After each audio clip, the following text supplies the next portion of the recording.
अध्याय 9। अंतिम वर्ष। धरती पर भगवान चैतन्य के अवतार के अंतिम 18 वर्ष वे कृष्ण वियोग में बढ़ते कटु मृदु आनंद में निमग्न पूरी में रहे। दिन के समय विभिन्न कार्यकलाप उनके हृदय में प्रज्वलित वियोग की अग्नि का थोड़ा बहुत ध्यान हटा देते, परंतु रात्रि वे हृदय विदारक कृष्ण वियोग में जलते। जैसे मथुरा जाने के लिए कृष्ण के वृंदावन छोड़ने पर राधा रानी। दिन के समय वे बाह्य चेतना में आते, जिसमें बात करने तथा लोगों से सांसारिक स्तर की समानता अनुसार संबंधित व्यवहार करते। कई बार महाप्रभु कृष्ण के विचार यानी स्मृति में इतने अधिक तल्लीन हो जाते कि वे पूर्णतया अपने इर्द गिर्द के जगत से अनभिज्ञ हो जाते, यहां तक कि उन्हें दिन तथा रात्रि का भी ज्ञान नहीं रहता। और कई बार वे उपांतिक चेतना में होते।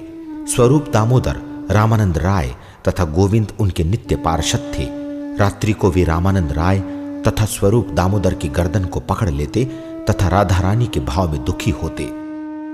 हाय हाय, मेरे प्रिय श्री कृष्ण हमें छोड़कर मथुरा जा रहे हैं तथा हमें दुख के सागर में धकेल रहे हैं। मैं उनके बिना कैसे जीवित रह सकती हूं? मैं अपने प्रिय कृष्ण को ढूंढने कहां जाऊं? स्वरूप दामोदर तथा रामानंद राय कृष्ण संबंधी भक्ति गीत गाकर उनके भाव में वर्धन करते। एक दिन महाप्रभु ने मध्याह्न के समय सागर की ओर जाते समय रेत का बड़ा टीला देखा।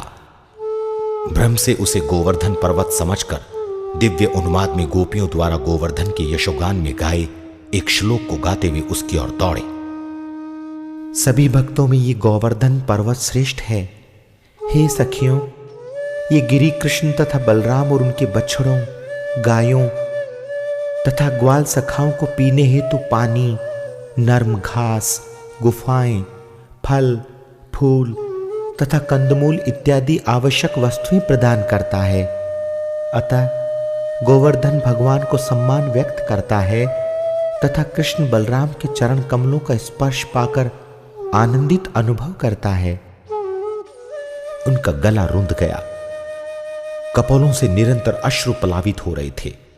चैतन्य महाप्रभु इतनी गति से दौड़े जैसे वायु, जबकि भक्तगण उनके पीछे दौड़ने लगे। उनके घावों से रक्त बहने लगा तथा उनकी देह सफेद हो गई। सागर की लहरों के समान कांपते भगवान अचेत होकर धरती पर गिर पड़े। भक्त व्यथित थे। गोविंद ने महाप्रभु के पात्र से उन पर जल छिड़का, जबकि स्वरूप दामोदर तथा अन्य भक्त उनके कर्णों में अश्रुपूरित हो कृष्ण कृष्ण का कीर्तन करने लगे। अंततः महाप्रभु उछलकर हरि हरि का कीर्तन करने लगे। भक्त उनकी बाह्य चेतना आने पर राहत तथा हर्ष का अनुभव कर रहे थे।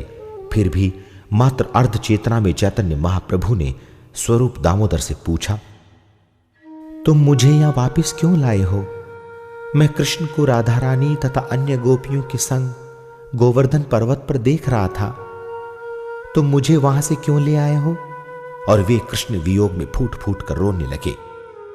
एक रात्रि महाप्रभु ने सागर पर चमकती चंद्रिका को देखा। सागर को यमुना जान वे दौड़े तथा उसमें कूद गए। हर्षोन्माद में निमग्न वे कई मील दूर उत्तर में कोणार्क नामक स्थान पर बह गए। जब भक्तों ने पाया कि भगवान चैतन्य जा चुके हैं, वे सागर तट पर इधर उधर ढूंढने लगे, परंतु संध्या तक उन्हें ढूंढने में असमर्थ भक्तों को यह भय था कि महाप्रभु जगत छोड़कर चले गए हैं। प्रातःकाल वे कोणार्क क्षेत्र में पहुंचे, जहां वे घबराए हुए एक मछुआरे को मिले जो नृसिंह के नाम का जप कर रहा था। महाप्रभु के संबंध में मछुआरे के पास किसी सूत्र की आशंका से स्वरूप दामोदर ने उससे पूछा, तुम इतने घबराए हुए क्यों हो?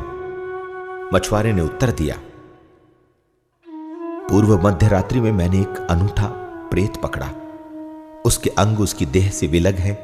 जब मैं रात को मछली पकड़ने गया तो मैंने प्रेतों से रक्षा हेतु नरसिंह भगवान का नाम लिया, परंतु वो इतना असामान्य है कि जितना मैं नरसिंह का नाम लेता हूं उतना ही वो बलशाली हो जाता है।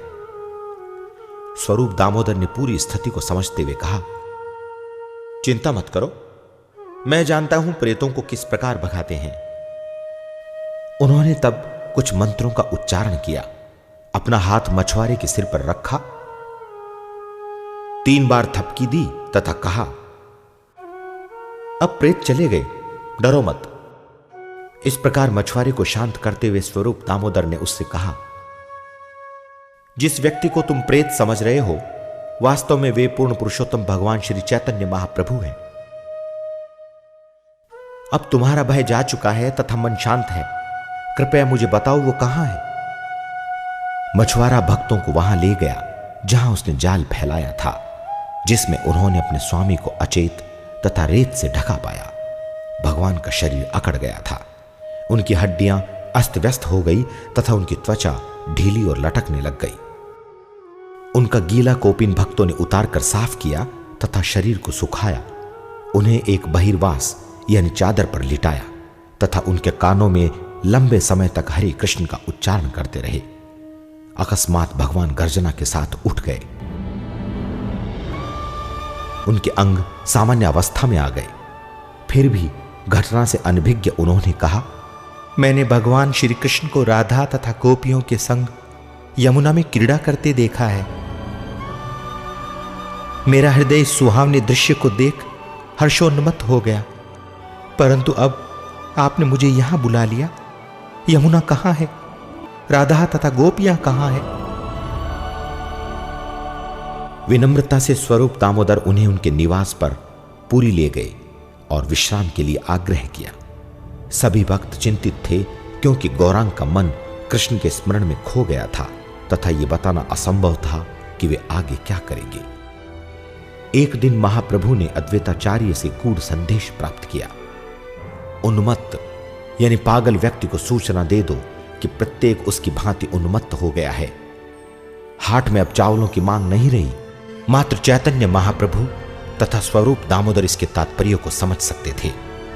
भगवान चैतन्य के प्राकट्य का दृश्य पूर्ण हो गया है तथा वे शीघ्र इस जगत से पलायन कर जाएंगे। स्वरूप दामोदर खिन्न यानी मलिन हो गए और उस समय से गौरांग का हर्षोन्माद प्रत्येक क्षण दुगना या तिगुना हो गया। कृष्ण वियोग के उन्माद में हर्षोन्मत्त महाप्रभु अपने अस्तित्व को कठिनाई से संभाल पाते। तब एक दिन जब भगवान अपने भक्तों के संग पुरी में समुद्र तट पर टोटा गोपीनाथ मंदिर के नजदीक कीर्तन कर रहे थे, अचानक मंदिर में दौड़कर तथा गोपीनाथ के अर्चा विग्रह में समाहित होकर इस जगत से पलायन कर गए। उनके अधिकतर पार्षदों ने भी उनके वियोग को सहन कर पाने में असमर्थ हो शीघ्र ही इस भौतिक जगत से पलायन कर लिया, परंतु वृंदावन के षड गोस्वामी कृष्ण भावनामृत की स्थापना हेतु पीछे रह गए।